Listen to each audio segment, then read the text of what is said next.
Ang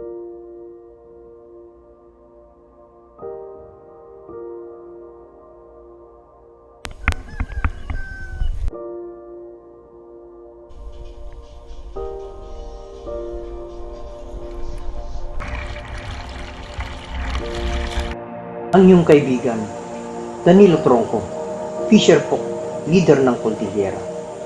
May asawa at 4 na anak. Ang una kong hanap buhay ay pagsusupply ng bamboo craft sa Metro Manila. Pero nung tumuman ng benta, nagpasya akong umuwi sa probinsya para mag-farm. Nagkataon pumasyal ng taga Bifar sa aking farm at dito po ako in-encourage na mag-venture sa fisheries. At lagi po akong in-invite kapag may training sa aquaculture. At hindi ko naman sinasayang po ang aking natutunan. Ina-apply ko agad sa aking farm. Dati palayan ang aking farm at kinukonvert ko na sa palaisdaan. Kasi mas malaki ang kita mo sa isda kaysa palay. Sa ngayon, meron akong 29 compartments. May grow-out ponds, breeding ponds, at concrete tanks. May tilapia, pangasius, carp, hito, at nagsusupply pa tayo ng tilapia fingerlings, hito fingerlings, at carp fingerlings. Nagbibigay po tayo ng libreng hands-on training sa pag-aalaga ng isda. At dito ko po sinashare lahat ng best proven practices sa pag-aalaga ng isda. Meron po akong radio program sa Radio Kabinnon sa aming lugar.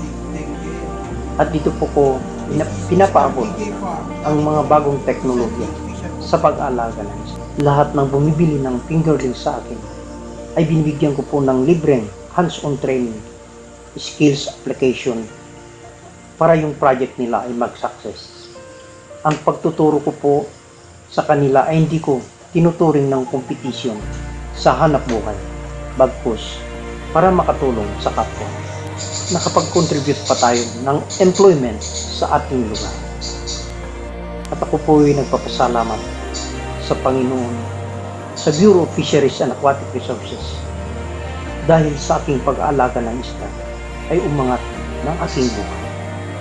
Dito po ako nakapagtapos ng 3 years at isang graduating sa UP Diliman. At dito pa tayo nakilala at nabigyan ng maraming awards. Noong 2011, naging National Gawad Saka tayo sa Fish Pond Category Culture. At noong 2011, 2012, hanggang 2017, napili tayo ng National Council Member ng National Anti-Poverty Commission, Fisher Folk Sector. At noong 2014, naging National Fisher Folk Director.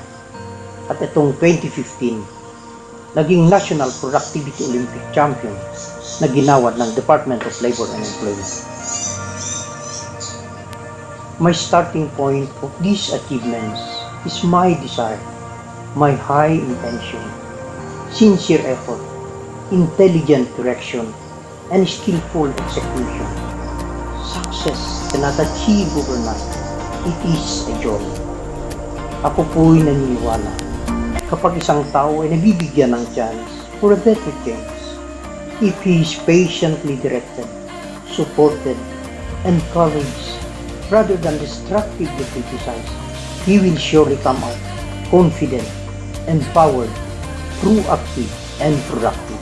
Asahan ninyo, I will continue to share my gift of leadership, a shining model and inspiration to encourage more fisher folk, to let them become productive, self-reliance, and to become contributing members in our society.